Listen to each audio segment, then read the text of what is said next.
by Shankar Singh।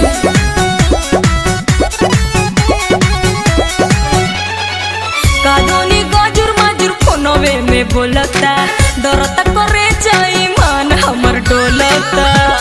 हे देवजी देखी ना कादोनी गजुर मजुर फोनवे में बोलता डरता करे जाई मन हमर डोलता। धराइबू तो हम देखें।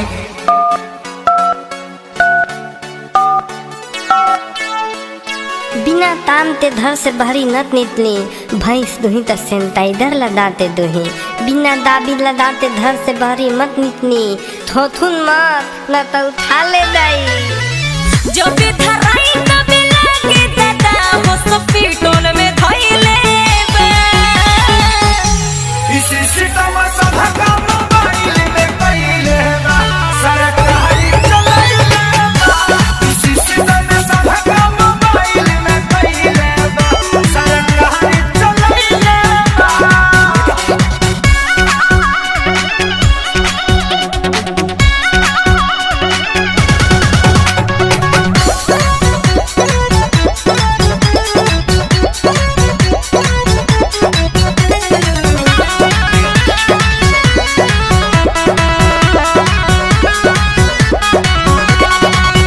कोइले बातों गई तो नदिया के बेटा हमके मरद से मिलन देता।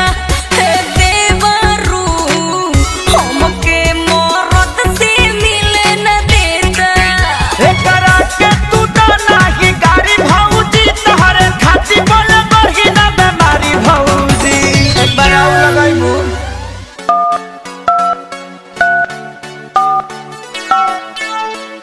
कोविड-19 से बचे के लिए आहा सब घरे में रहो सरकार का निर्देश का पालन करो दिन में भर दिन साबुन सरफ से हाथ धो गरम गरम पानी पियो और हाथ में सैनिटाइजर लगाओ। सटे न देता के हो के लगे सबके जहु आइले बा।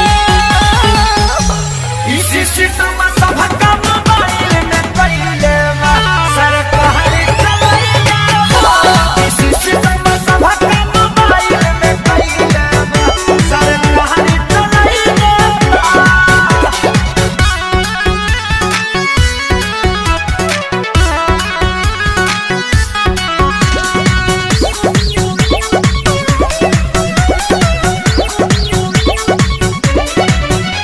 सैया पवन से मिलती मन करे मोरा इहे बनल बाटे रोड़ा। ए देवर जी इहे बनल बाटे रोड़ा। कहतानी जनरेशन कर थोड़ा भौजी भैया आ जाई है धाली हम कोरा भौजी। लास्ट पर आउ लगाओ तो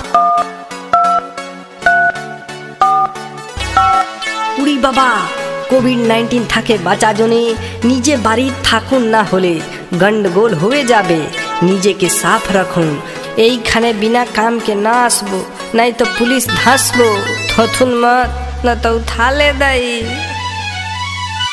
एही से लागे कनक सरिया